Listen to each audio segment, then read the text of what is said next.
Bruh. Hello, everybody. Welcome back to another episode of Few Beers in a Shot with Campfire Stories. Yes. Today we will be talking about the occult.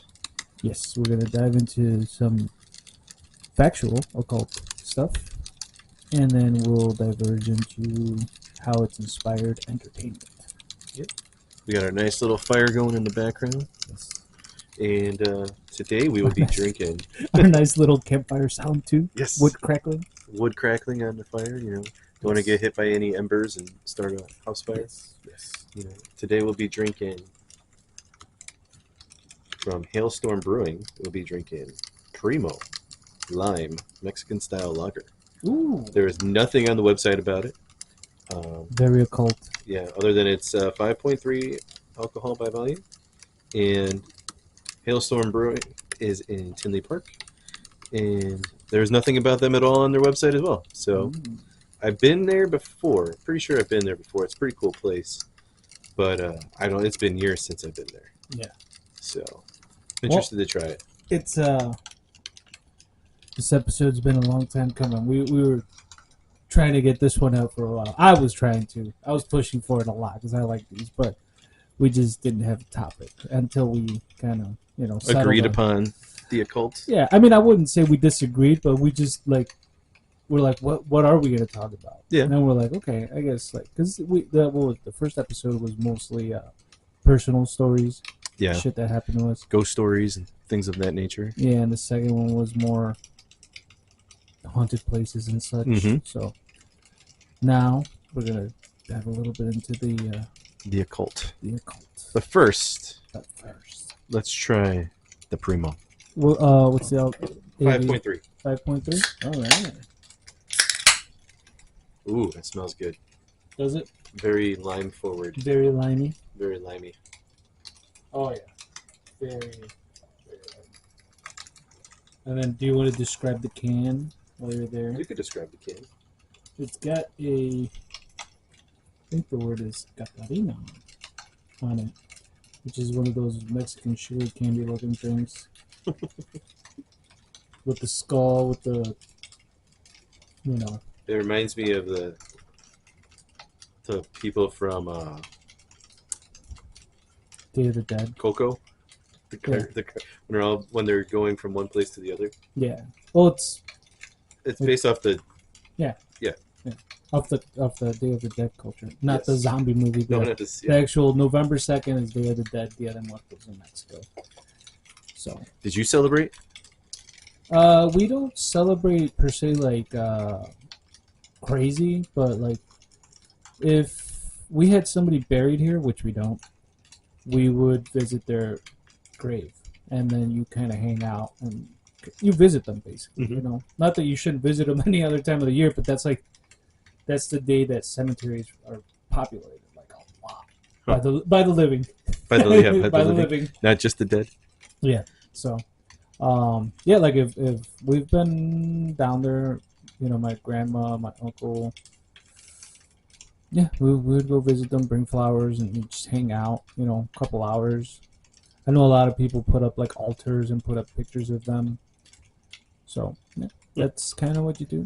You put up food or whatever they enjoyed in life, you kind of set it up for them, food-wise, drink-wise. Which is, if somebody died from alcohol, I don't think that'd be a good idea. We'd be like, I'm dead, bring it on. Yeah. Oh, he died from drinking beer. Can't get Here's cirrhosis if you don't here's get a his- cirrhosis. Here's his favorite beer for him. Yeah. So let's try this out. All right. Cheers, Cheers. guys. Primo Lime. Let's see. Ooh. I don't know if it's because I brushed my teeth, but it tasted very watery. Yeah, tastes a little weird. Yeah, like watered down-ish. Watered down, and then the lime was bad. No, it doesn't have that. You could taste the lime, but it's not like you could smell it more than you can taste Exactly. it. I feel like it was like a lime with no juice in it. Yeah, I think. I mean, this is something you could definitely drink on a hot day because it's not a lot of people like the strong tastes. So this is something that I would Yeah. recommend for somebody like, yeah, you want to get fucked up, but you don't want to taste it. Yeah, it's very it doesn't have a beer taste to it. It's a little bit bland. Yeah, Let's say. and looking at it, I feel like it's kind of flat. Yeah. Like it doesn't have that carbonation. Oh, you want to shake it up? No, I don't want to shake it up, but I just feel like Yeah. like when you're looking at it, like the bubbles, like usually when we have other ones, Yeah, you get a the lot bubbles of head. like are really Mhm. like look, it just dies right away. It feels like I'm drinking Is this a non-alcoholic beer or is? No, it's Yeah, it's alcohol. 5 point something, right? You said 5.3%. Yeah. I don't know.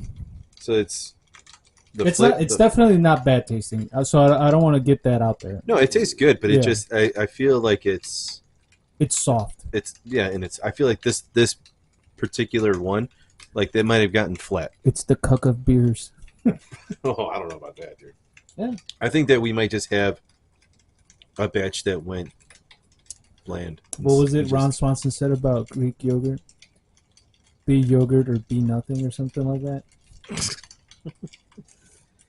I mean, it's pretty good. Yeah. Would I get it again? Probably not. Me personally, I usually like these kind, but it's just there's something about it. There's a taste. I feel like this is something you could drink because it's not bad. It would probably be better on tap. Maybe. I think I'm it'd be thinking better that. on tap than in a can. Yeah. Because I feel like once you have the CO2 and you're really pumping like carbonation into it, yeah, like I feel like it'd Get that high. be way better than this because I feel Yeah. like I just feel like it's just flat and it just we have a bad batch, like it's just flat. I mean, I would definitely drink it for sure. Well, I don't know that I'd go out of my way. It's nothing to write home about, but No, it's not bad. I mean, I just burped it up a little bit. It tasted more than the actual beer. oh I know, so did I. See, like when I like compared to the other, I'd say like Mexican style ones that we had. Oh, Goldfinger. Goldfinger was good, but then the other one, the orange one. Oh yeah. The one in the teal and orange can, the Naranja. Yeah. naranja. Like, dude, I'd drink that one all the time. Yeah. I think I even bought that one day just to have at the house. Yeah, you did it. It was like a blood orange kind of thing. Yeah. Yeah. And that one was really good. And it had the carbonation and it had a lot to it. This one, I'm like, it's falling short for me. I don't think it's flat. I think it's just Like, look at it. it's soft. There's like barely any bubbles coming through it. And I don't know. I like mine to be. I don't know. It doesn't look lively. Yeah. You need to drop a blue chew in there to make it hard. There you go.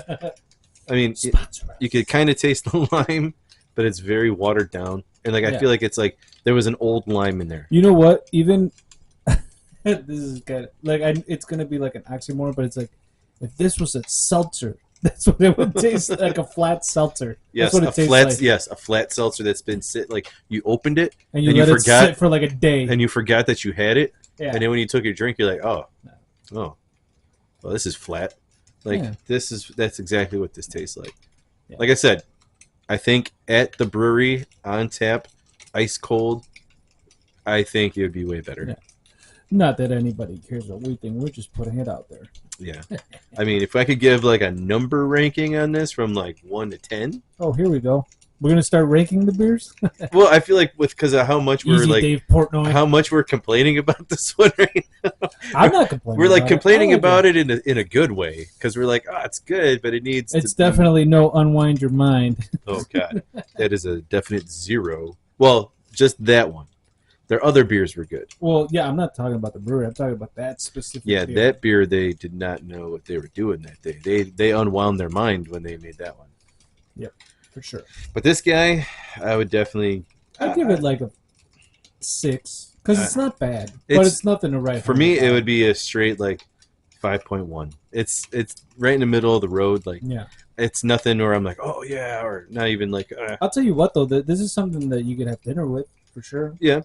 Like Actually, you know what this would probably be good for? Would be like marinating. maybe, yeah, You know, just pouring it over some steak and letting it sit for a while. Yeah. I think that'd be a good use. yeah. of Because I this. mean, even fucking, I don't want to say it, like I don't want to make it sound like I'm putting Michelob Ultra down, but that has stronger flavor. Yes, it does. Yeah. That has more bite to it than this. Yeah. got more fame. Yeah, it's got more. All right, It's so got more to on it. we'll get to that in the next episode. All right, so the occult. You want to define the occult? Yes. So the occult is a category of esoteric or supernatural beliefs and practices which generally fall outside the scope of organized religion and science, encompassing phenomena involving a hidden or secret agency such as magic or mysticism.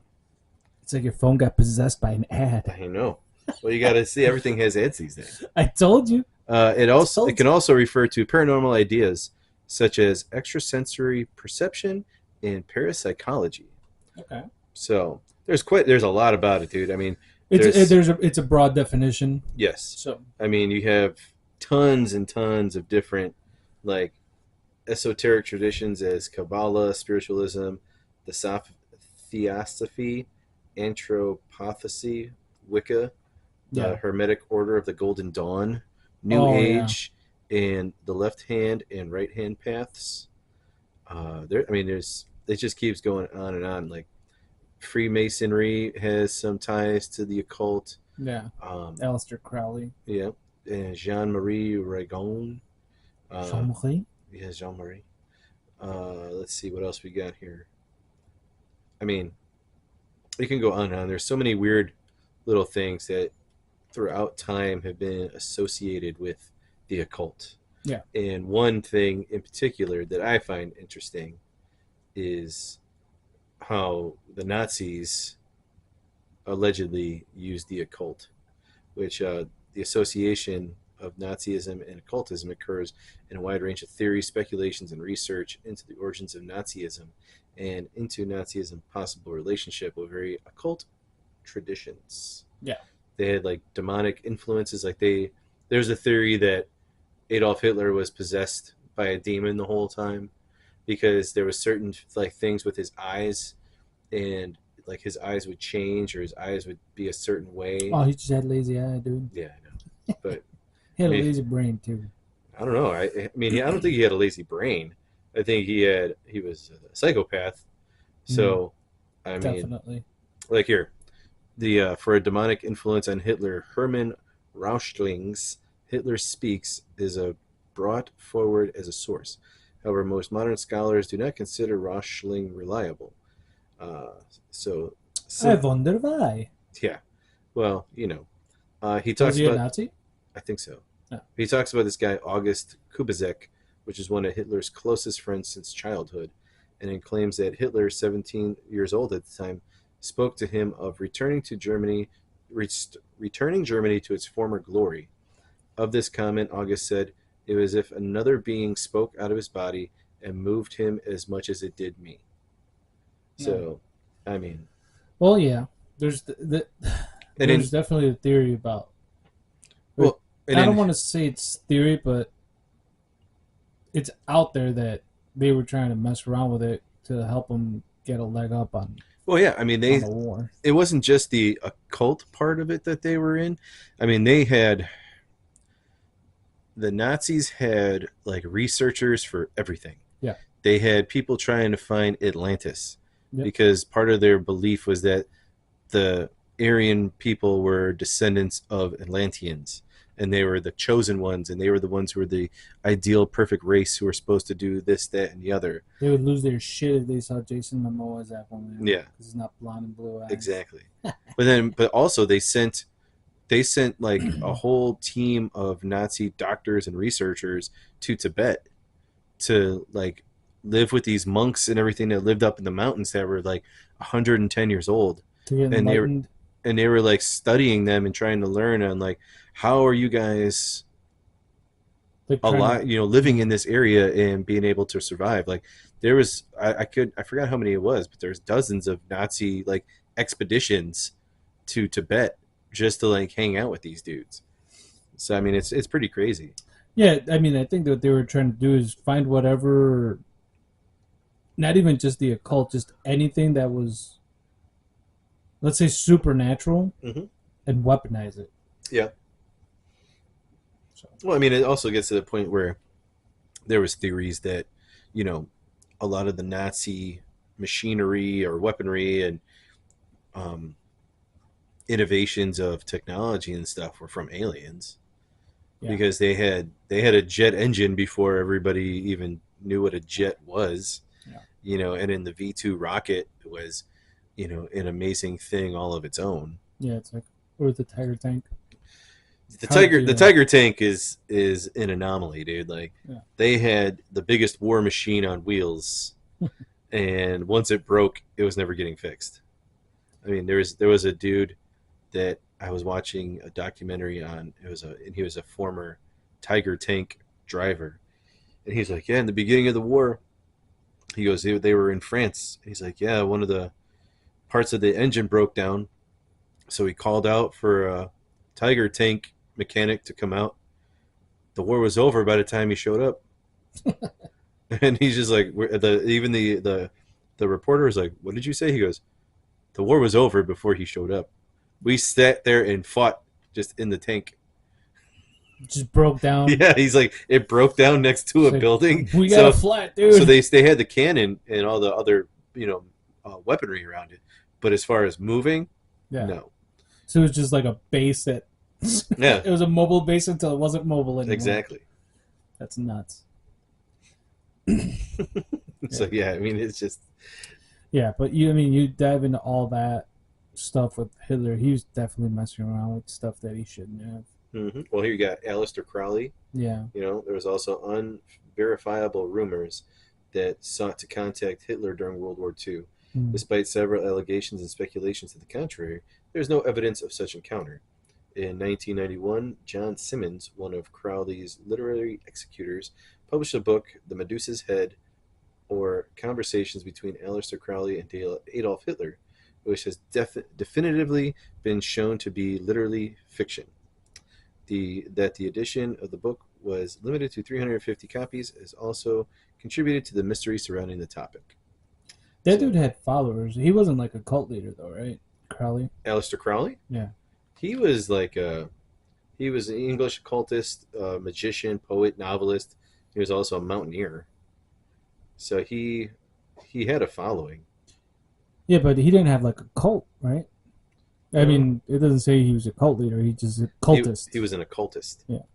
So, occultist, not occult. Well, it says occult. Occult. It just sounds like you're saying occult. Yeah. No, he was part of the Golden Dawn. Yeah.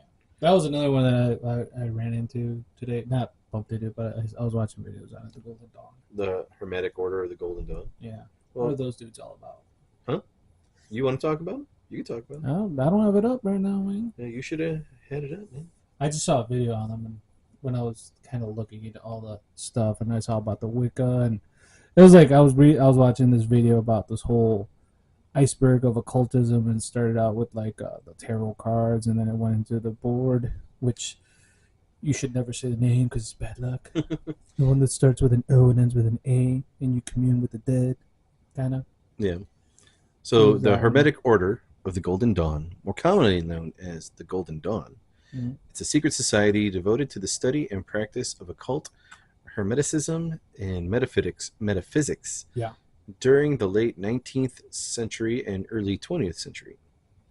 Known as a magical order, the Hermetic Order of the Golden Dawn was active in Britain and focused its practices on theurgy and spiritual development.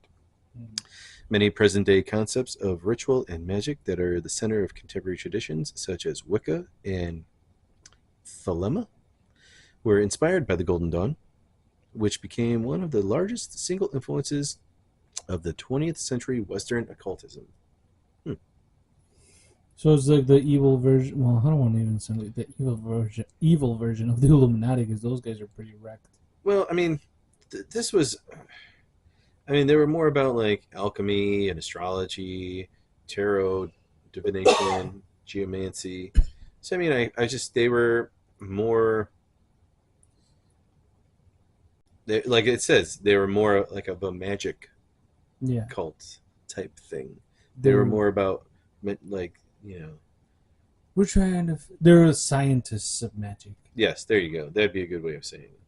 And then they have different things. They have a secret chiefs spiritual paths or practices that changed in the order. So I mean, there's a lot of different things. There's figure they have different organizations that they're all part of now. There was a revolt back in 1899. The adepts of the Isis, Urania, and Amun Ra temples became dissatisfied with the leadership, as well as growing friendship with Aleister Crowley, and they had also become anxious to make contact with the secret chiefs themselves instead of relying on the leader. His name is Mathers as the intermediary. Within the Isis Urania temple, disputes were arising between Fars the Sphere, a secret society within the Isis Urania, and the rest of the Adepti miners. Isn't that weird though? How like all these dudes that are crazy, power driven, or basically in the eyes of the world looked as evil, they're into that shit, the occult. Because then from there you move on to like like Charles Manson, the Manson family. Yeah. Now, that dude was allegedly. Well, with him, I feel like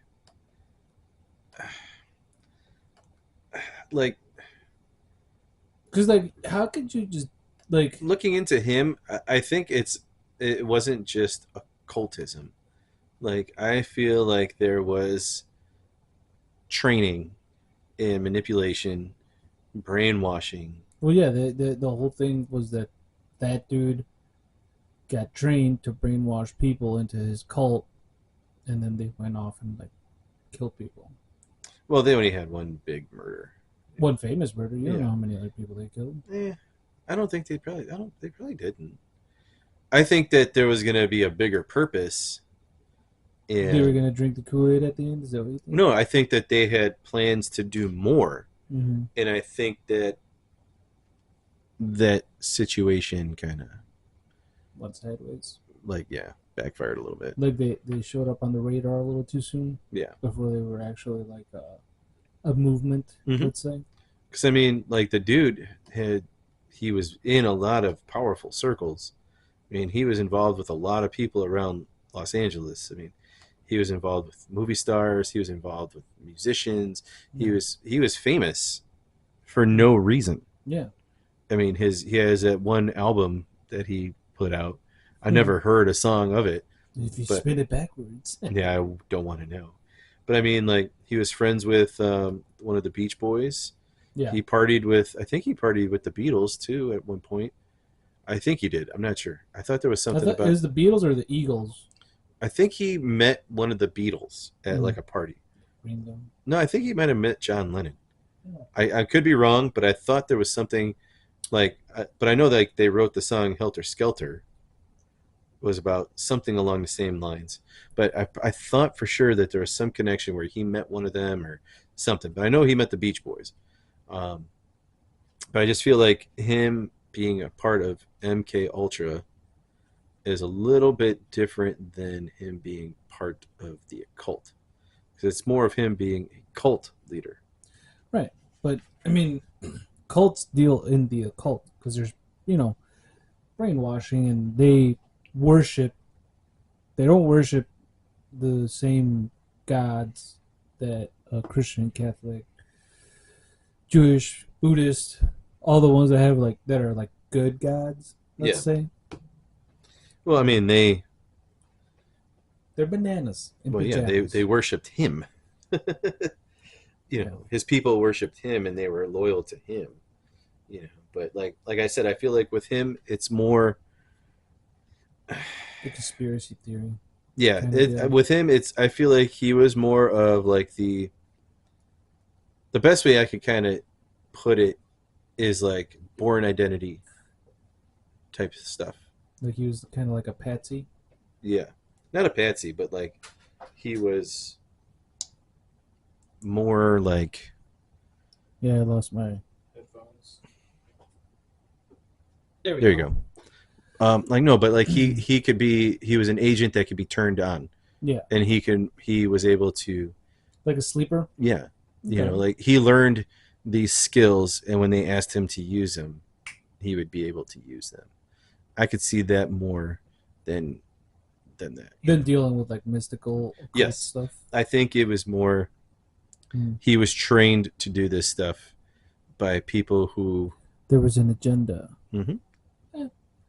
Possibly. Because I mean, he helped. I mean, he was an experiment to see what these drugs would do during that time, and it showed that he was able to do all these things.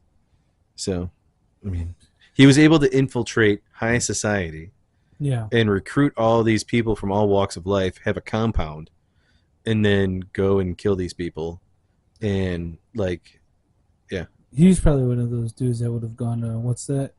Grove with the owl. Oh, yeah, I know which one you're talking about. Hemlock? No, it's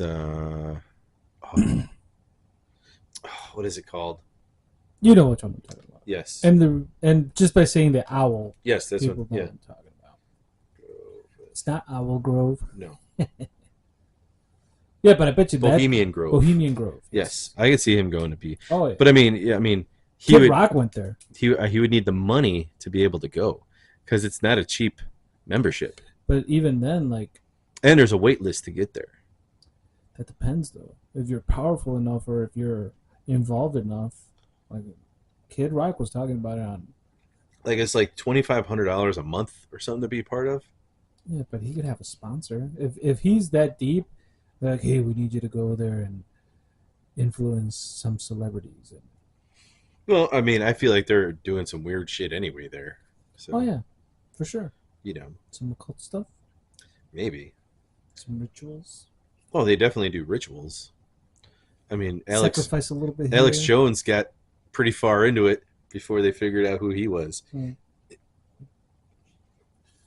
The turtles are gay. Tell a little bit more about Alex Jones getting there. About Alex Jones going to Bohemian Grove? Yeah.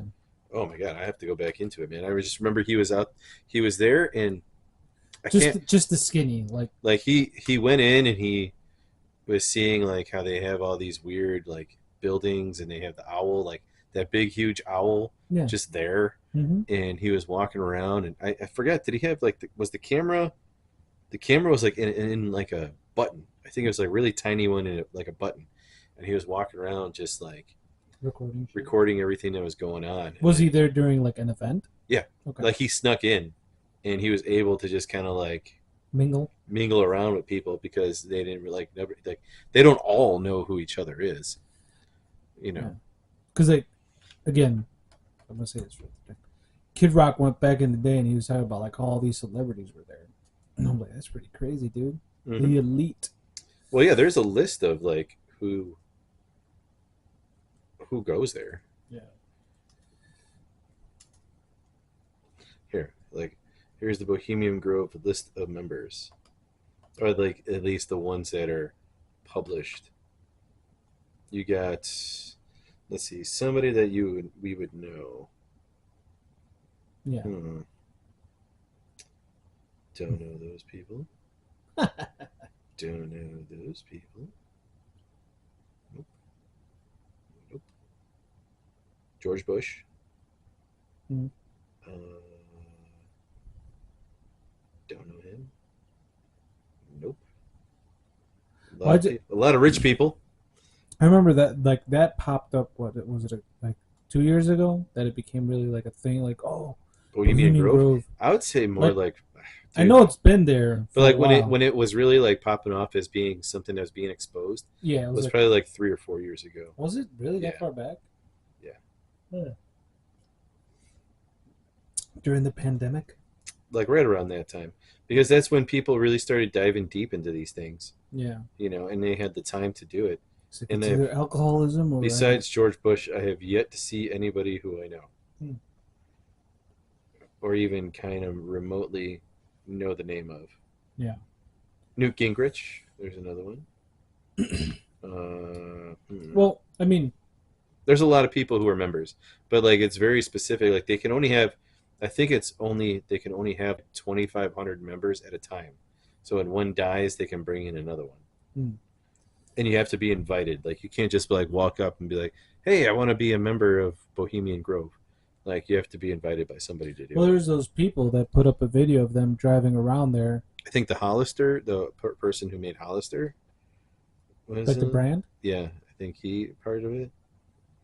Maybe. Or just a guy named Hollister. Probably just a guy named Hollister. I don't know. Would make sense for me, but So all Henry Kissinger. don't know who that is. Henry, you don't know who Henry Kissinger is? No. Is he a kisser? No, he was a member of government. Who? He was part of the government. Oh. But anyway, all that stuff influenced a lot of the entertainment. Oh yeah, no doubt. Like I'm stuff. sure a lot of these people are like involved in media some way. Like I have no like, 'cause like I said, I don't know half of these fucking people. Probably producers. Actually, I don't know 99% of these people so far. They're probably all just producers. Probably. Oh, I produced this. Ronald Reagan. Yeah. But then you got to think about it. Like Teddy Roosevelt was one. He was an honorary member. Arnold Schwarzenegger was a guest speaker when he was governor in 2010. The governor? He was the governor. But you got to think about it, like, all right, so some of these things, like this club, you know, when it first was founded, like way back then, like it might have had a different ideology and reason then. Like it could literally have been like, hey, let's have a club of like the richest dudes in the world to like come and hang out, and we bounce ideas off of each other, and we kind of keep the peace with some shit, like so that there isn't, you know, an imbalance of stuff. Yeah. And I think maybe as time grows on and members change and members die, and you know it goes in, and you bring in new people and new ideas and everything, I think it could dilute or kind of like create chaos within the organization to make it change to be something more sinister, you know. Like maybe it started out as like a party club for elites, and then it turned into like, hey, let's kill a little kid. Well, but then you turn into like you bring in a person who, like, I'm just gonna bring in names. I have no idea when and where they were involved in this. You know, like so like say, you know, Wallace Arthur Sabin, whenever he decided to join Bohemian Grove, was like, hey, you know, I believe in this kind of stuff. Yeah. And then he's like, yeah, we do these rituals, we do this, we do that. Maybe I could bring that here, and we could do it all as a group, like a Manson situation. Yeah. Started brainwashing people. So then you start bringing in these ideas and getting people on board with them, and then now you created this like sect within Bohemian Grove. Yeah. And now they start growing their influence on everybody, and then it just becomes part of it because now that new group has become the majority. Yeah. You know, and now that culture has changed to where now it's more of a culty type. Culture. Yeah. Yeah. Ooh. Oh, there you go. But see, like I could feel like things can change that way, like when the Freemasons were first formed. Yeah. You know, the way that they were formed to what they were allegedly being to what they are now. Yeah. You know, and in the Illuminati, when the Illuminati was first formed, what they were about to then what they are quote unquote pretended to perceive to be now, under this dark cabal, mysterious, you know, controlling the puppets, you know, kind of thing. Yeah. Like you don't know. Like these things probably started off as, I don't want to say like lighthearted clubs. Some of them probably were innocent. Yeah. And then they had a plan. Yes. That wasn't. Their intentions were different than the outcome. Right. And like you got a couple rotten apples infiltrated, and then they start turning or, you know, rotting the whole basket. Mm-hmm. And it turns into something sinister. There you go. Yeah. It's pretty on the nose. Yeah. Well, since we touched a little bit about the real life stuff. Yes. How about you dive into Mr. H.P. Lovecraft? H.P. Lovecraft. He well, the reason I wanted to talk about that dude is because I was telling you about the Cthulhu mythos and all that stuff for like weeks when we were trying to get this episode off the ground. But yeah, because like he's basically like the Stephen King of like the 19th century, I would say. He's got a bunch of good stories. his book, like with a couple, like I think it's got like 5 stories. It's a pretty thick book. It's like it-sized book called the Necronomicon, which is something that we'll talk about in a little bit when we get to Evil Dead. But yeah, the Cthulhu thing is crazy, dude, because they talk about The Call of Cthulhu. the Call of Cthulhu is a story, Mm-hmm. and then that spun into like a whole mythos, like because it wasn't like once he got that out there and people liked it and responded, other writers started expanding on it. Okay. And then they talk about like he's a voyager from the stars. He's also called the Dreamer. He's supposed to be like an alien sort of thing that lives beneath the earth, something like that. And it's like the weirdest, craziest looking thing where in the story, the people who see it are driven mad, like crazy mad. And they freak out from fear and they just go crazy. And I mean, that dude inspired like movies. There's the show HP or Lovecraft Country. I think it was on HBO. There's video games inspired on like the whole mythos. Definitely, one of the movies that came out recently called The Color Out of Space with Nicolas Cage is based on one of his stories too, H.P. Lovecraft. But like his strong, I feel like his bread and butter was Cthulhu. Okay. And like I said, you got other writers that started expanding on that mythos, and it became like a thing. Like there's almost people that are like, I want to say in maybe 200 years, people would be like, "Oh, this shit was real." Like they're gonna look at it like we look at the Bible. Okay. Like people that really dive into it, Mm-hmm. and yeah, they're gonna be like, "Oh, it's all metaphors, kind of like the good book."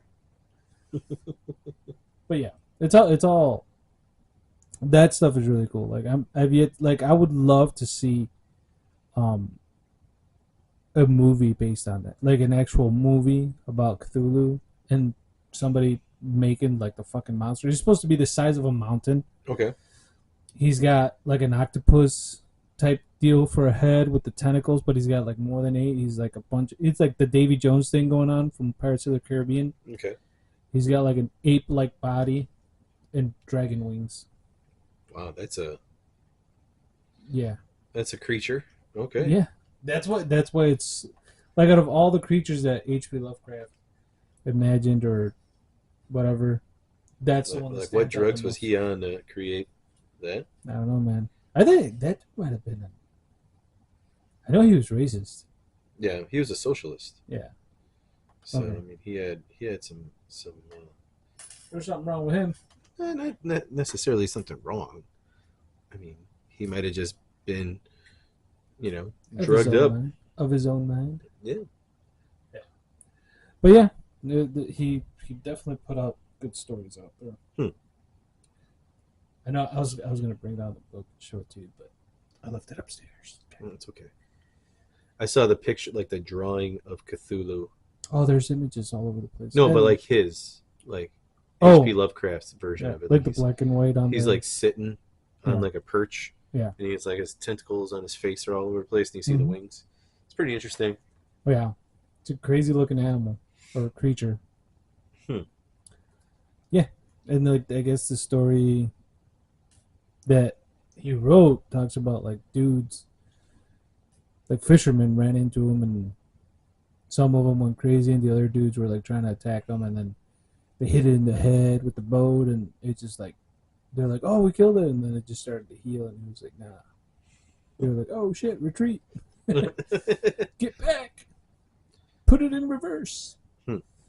But yeah, he's got good stories out there. Well, yeah, just reading some of the things about him, like his family, there's a lot of, About HP? yeah, there's a lot of institutionalizing of his family.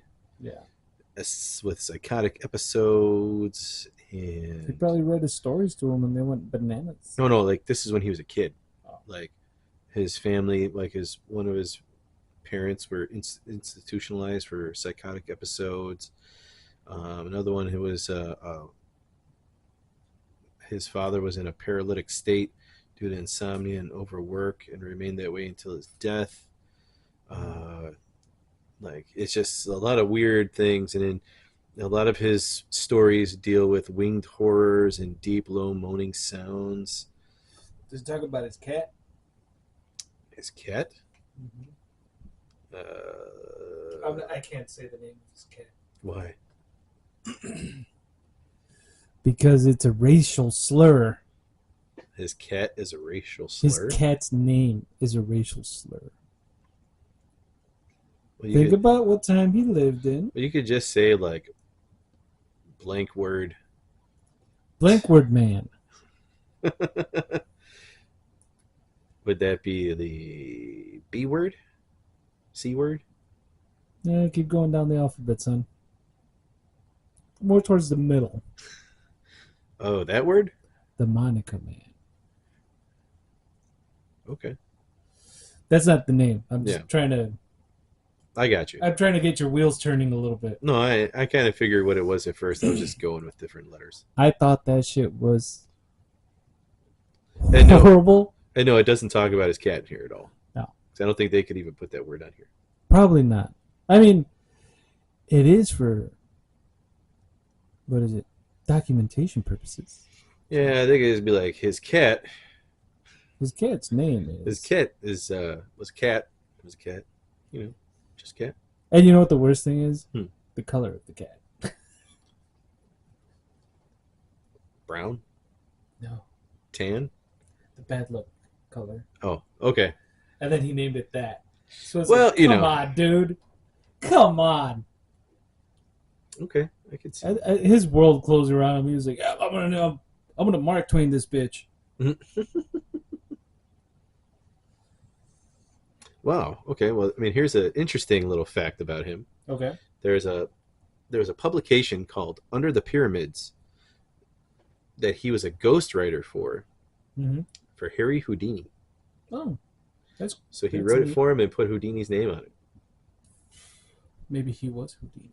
No. Houdini was Houdini? Yeah, Houdini was the Houdini. Yeah.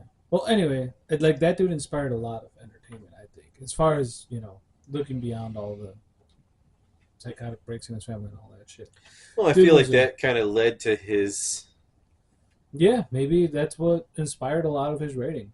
And then from there you move on to, like, more modern writers. Like, I think Stephen King's like, yeah, dude, H.P. Lovecraft. And now you got, like, dudes like M. Night Shyamalan, which is more like screenwriting, but I'm sure he has to, like, plan it on. He writes a story first. Oh, yeah. I consider that writing. Well, writing a movie is writing. You know, like, you're writing a novel, but it's in a way that it's acting out. Right. Which, I mean, you could do with most books, but you take away a lot of the context. Yeah. To where if you're a movie writer, you have the amount of context that you want in the movie. Right. You know. Yeah, for sure. So I mean, it's still you're writing a novel, but you're writing a novel in the sense that into a screenplay. Yeah. Yeah, or in the form of a screenplay because you want to put it into video. Well, yeah, and you're getting the point across because authors of books write differently than I think writers of movies and TV shows because they're writing format. And they're writing to a point where like, all right, we need to get this amount of information out in this amount of time. Yeah, they like let's say for example, if you were writing a novel, you're kind of letting the reader imagine your words. Well, yeah, because you need to paint that picture, right? Because you're not putting it to a screen. You have it in a book to where you need to be able to articulate the whole surrounding, right? To be able to be like, wow, okay, I'm completely immersed in this universe right now and what's going on, and I could see it going on. Yeah. To where a screenplay, it's like, all right, you know, you have a little thing like picture or like in the background, to like in background, old creaky house, this, and then you have the dialogue that's going on. So I mean, my God, there's an old creaky house back there. Yeah, you know, so I mean, it's a little bit different, but I mean, they both have the same concept. It's just that one is able, I think, to not have to put as much detail in it because they will have the visual images. Right. And a picture's worth 1,000 words. There you go. Yeah. So inspired a lot of crazy horror movies, shows, and all that stuff. So, which is where we get into like the Evil Dead stuff. Mm-hmm. Because, like I said, I don't know if H.P. Lovecraft came up with the term Necronomicon, but then you got it in the Evil Dead movies, which is the Book of the Dead, the Necronomicon. And then it's kind of played off into a joke towards the end, but still, Evil Dead were crazy movies. Did you know that? So you got the first movie, right? Mm-hmm. And then you got the Evil Dead 2. Mm-hmm. Did you know it's supposed to be a retelling? It's not a sequel. No. Yeah, it's like a. I don't want to say a reboot because they said it's not a reboot. Okay. It's just like a retelling of the first one because, like, what's his name? Bruce Campbell was saying, he's like, why the hell would somebody go back to that same cabin? Like, the same person again with the same fucking book. So, it was like a soft reboot kind of deal, I guess. I don't know. There's a word for it. But yeah. So Army of the Dead is actually the sequel. Okay. It's part 2. It's not. So the Necronomicon is also referred to as the Book of the Dead, or under a purported original Arabic title of Kitab no, don't speak in no foreign languages, man. Kitab al-Azif is a fictional grimoire appearing in stories by horror writer H.P. Lovecraft and his followers. It was first mentioned in Lovecraft's 1924 short story The Hound, written in 1922. Want to go halfsies on that other one? Though its purported author, the mad Arab Abdul al-Zared, had been quoted a year earlier in Lovecraft's The Nameless City. Sounds, man. You're gonna Among other things, the work contains account of the old ones, their history, and means for summoning them. So yeah, he was the first one to mention it back in 1922. So he coined it? So origins and etymology, I can get into real quick too. Yeah, do it, dude. Lovecraft, he conceived the name. How he conceived the name is not clear. Lovecraft said that the title came to him in a dream. Although some have suggested that Lovecraft was influenced primarily by Robert W. Chambers' collection of short stories, The King in Yellow, which centers on a mysterious and disturbing play in a book form. Lovecraft is not believed to have read the book until 1927. Donald R. Burleson has argued that the idea of the book was derived from Nathaniel Hawthorne, though Lovecraft himself noted that moldly hidden manuscripts were of one of the stock features of Gothic literature. So he was the first one, but then it's unaware of how he got it. He says he got it in a dream, but then there's all these different people who are like, well, it could have been from here, it could have been from there. Yeah. So so what are your thoughts on the Necronomicon? From what you just read. Honestly, dude, it's science fiction. It is, but it gives me a lot of like Willies. No, like the Grimm's Brothers tales. Yeah. Stephen King, Supernatural. Like it feels like it's just a culmination of all those things. Like over time, they all became something, and like the Supernatural show kind of is like an occult show of itself, where it's like it brings the light to these different things that were out there, these mysterious, mythical, magical things. Yeah. And you can kind of put that as like one of the epitomes of fictional depictions of the occult. I was just thinking, since you brought up the Brothers Grimm, those guys they have good stories. I have a book of their short stories too. Okay. And like, did you know Beauty and the Beast? I think it was Beauty and the Beast was written by them. And it's not the Disney version. No. It's dark and gory, and it's definitely a good read. Okay. Because it's something, and it's a short story. It's not like, tale as old as time. It's like, fuck that. Beauty and the Beast. No, it's just the Beast in that one. Oh, okay. The Beauty is... Well, let's just say she ain't no beauty. No? I don't think she makes it through. Oh. The story is different, dude. Really? or maybe her dad. I think her dad's the Beast kills her dad. I think in that one. I read it a long time ago, but like they have stories like that Walt Disney ripped off. Yeah. And made them, like, oh, cartoony and great and hey for kids, but let's put some sexual innuendos in there. Yeah, I think Pinocchio was theirs too. Really? I'm not sure. No, that one, I might have. I don't think so. Sounds like it would be theirs though. Yeah, I would think so too. Yeah, with because they have the gingerbread man one. I think is theirs. Well, we can always do this thing called the Google search. Yeah, look up the Google search. See what stories you're gonna find a lot because I think the book I have has like 52 short stories. Oh, jeez. Yeah, and it's like 2 inches thick and tall. Let's see. Like they have one called The Deer and the Toad, I think. Something like that. Brothers Grimm Stories, Disney. I think Snow White is the theirs, dark too. original stories behind Disney films. Ooh, let's see. All right. So, The Little Mermaid. Well, is she trying to kill Prince Eric instead of like, oh, I want to live in a castle? Well, it's kind of like dark, dude. Yeah. Dude, all their stories were like twisted and dark. They weren't like happy. Hang on. No, this is all. No, this ain't it.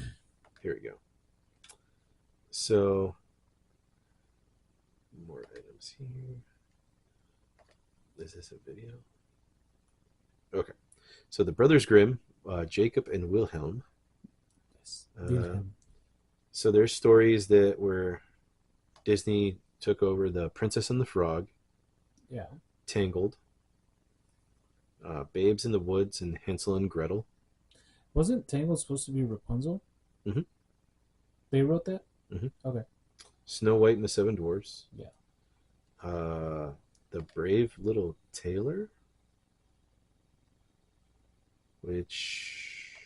No, I don't think that's a Disney movie. Well, let's see. Well, it's... No, hang on. It might be... Oh, it's a Mickey Mouse short.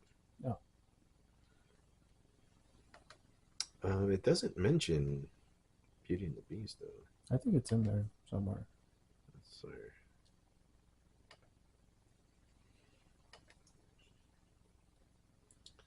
Does Disney own the Brothers Grimm stories? They do not own them. Do I gotta do my own Googling? Let's see. Snow White, Tangled, Sleeping Beauty, The Princess and the Frog.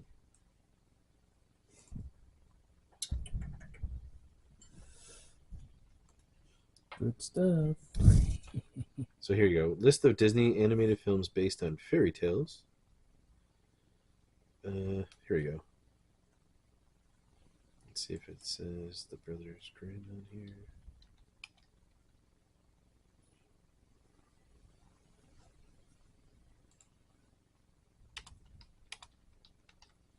Little Hiawatha.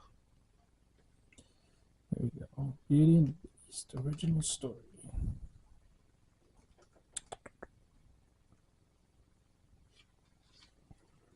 Oh, author Gabrielle Suzanne de Villeneuve. So it's French. Mm-hmm. So it wasn't the Brothers Grimm. That's mea culpa. But yeah. Beauty returns to the castle to find the beast apparently dead. She manages to revive him and agrees to marry him. It becomes clear the man she blah blah blah. Yeah. There's a dark version of it though. I know that. But I mean, I'm not gonna get hung up on Beauty and the Beast. They had a lot of them. Like it wasn't Sleeping Beauty, I think, was theirs too. Yeah, no, well, Snow White and Seven Dwarfs. Though, what's the dark? Wasn't there a dark version of Sleeping Beauty where the prince would just be like she wouldn't wake up, so he just kind of. I don't know. Yeah, I think there's a story like that. Hmm. I don't know by who it is though. Like that's the original story though. Sleeping Beauty original story. Let's see what that's by. Let's do the wiki.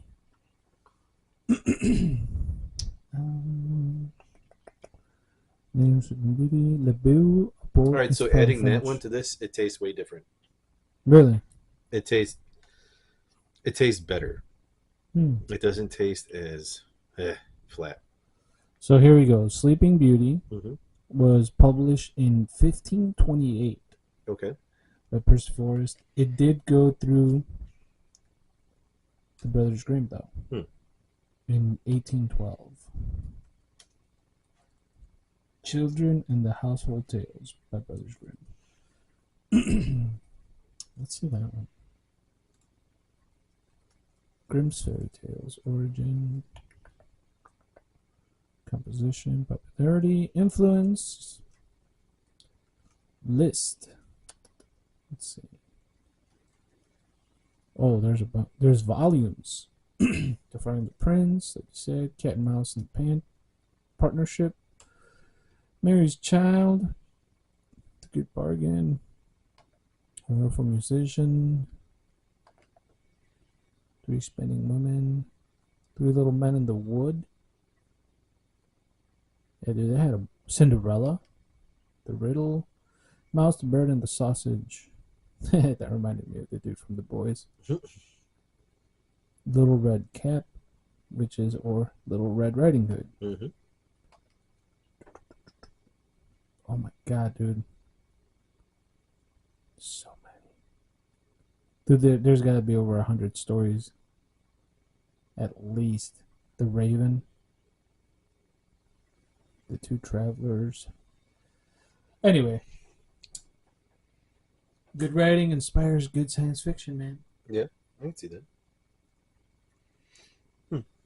So yeah, the occult is some weird stuff, man. Yeah. It involves mystical things, scientific things. I think it works both ways too. Cosmic things. I think, personally, I think the occult inspired science fiction. Now the science fiction is inspiring the occult. Yeah. So, like, not actual occult because they're I don't know, like occultists, followers. Yeah. Well, I mean, a lot of things they see. Inspirational talkers. They see a movie influencers. and they kind of want to be able, or read a book, or they see something and they can kind of manipulate it to be something more than what it is. Like the dude that thought he was a vampire and only drank blood. Yeah. You saw that dude? Mm-hmm. He's like, I'm allergic to sunlight. It's like, no, you're not. You just choose. No, to he stay. was actually allergic. So because he was allergic, he grew up and he was like, I think that was on a TV show. He was like, I'm a vampire. So I need to drink blood to do this. Like, no, you don't need to drink the blood. You're just allergic to the sun, dude. It's called being an albino. Some shit like that. Yeah. But anywho, that's what is this? Campfires 3? Yes, this is the third of the Campfire series. And we're gonna drink some blood. Yes, we're gonna have some red, fresh blood. Yes, because we're vampires. That smells of strawberries. Dude, I would think I'm gonna end up being allergic to the sun, dude. Working underground. You're gonna be one of the mole people. Yeah, a vampire sounds cooler. Well, they didn't live underground. They just Live in the dark. in the dark, underground. This smells like an O negative. Vintaged couple months. With strawberries. You want it straight off the tap. What was that from? Oh man, what was that from? It was a joke. Oh, from the reality show you told me about. The dude that drank his own pee. Oh yeah. And he's telling the other guy, you want to drink some pee? Well, that's straight from the tap. And he's just like, no, I'm good. I'm good. All right, man. All right, so let's drink this blood. It's daiquiri stuff. Salute. And we'll catch you on the next one, everybody. Yep. Have a good one. Good night.